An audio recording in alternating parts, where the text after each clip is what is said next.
آپ دیکھ رہے ہیں سٹی انڈیا نیوز چینل حق کی آواز. اصحابہ اجمعین. فاعوذ باللہ من الشیطان الرجیم. بسم اللہ الرحمن الرحیم. یا ایھا الذین ادخلوا فی السلم کافہ. صدق اللہ العلی العظیم.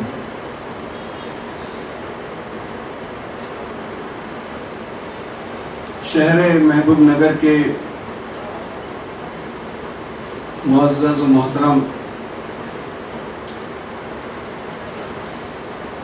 دوستوں، ساتھیوں، ڈائس پر تشریف فرما ذمہ داران شہر اور ریاست اور مرکز زکوٰۃ سینٹر انڈیا،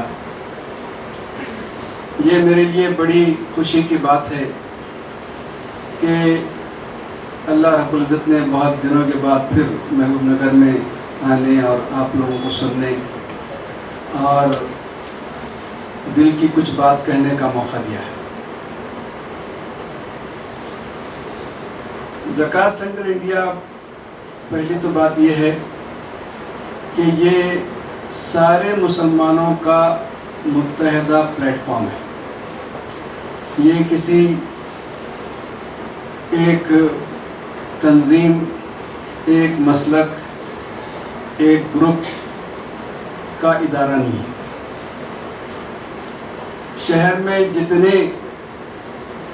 مسلمانوں کے نمائندہ شخصیات ہیں وہ سب اس ادارے کے اہم شخصیات ہیں،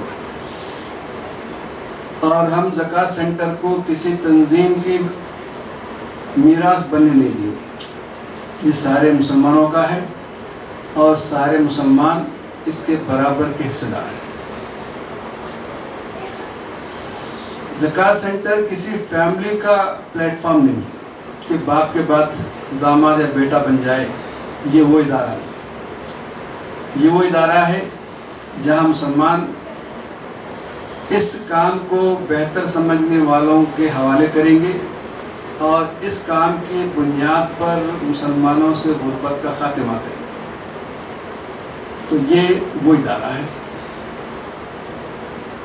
دوسری خصوصیت زکوٰۃ سینٹر انڈیا کی یہ ہے کہ زکوٰۃ جہاں سے وصول کی جائے گی وہیں خرچ کی جائے گی. یہ وہ ادارہ نہیں ہے کہ زکوٰۃ یہاں جمع ہو اور دلی کو وہ پہنچ جائے یا اور کسی جگہ پہنچ جائے. یہ وہ ادارہ نہیں. آپ کی زکوٰۃ آپ کے شہر میں ہوگی اور آپ جتنا اس کو آگے لے جائیں گے شہر میں غربت اتنی کم ہوگی.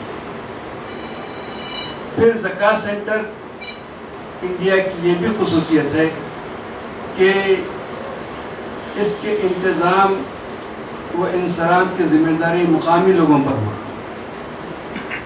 تو اس میں کوئی باہر کی چیز اس میں انوالو نہیں ہوگی. تو یہ وہ کچھ خصوصیات ہیں جس کی بنیاد پر یہ تنظیم کو ہم لانچ کیے. سارے لوگ اس میں برابر کے شریک ہیں.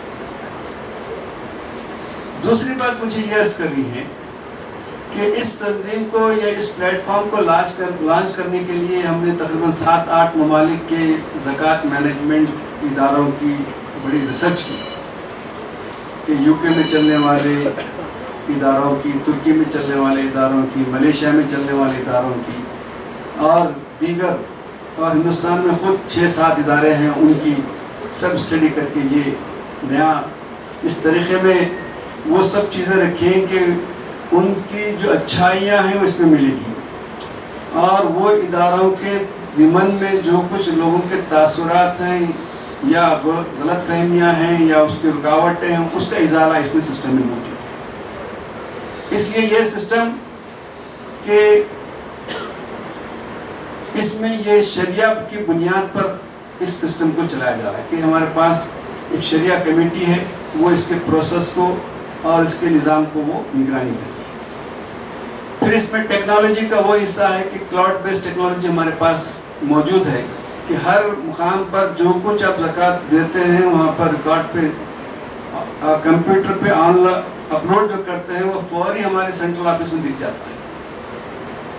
اور یہاں پر جیسا کہ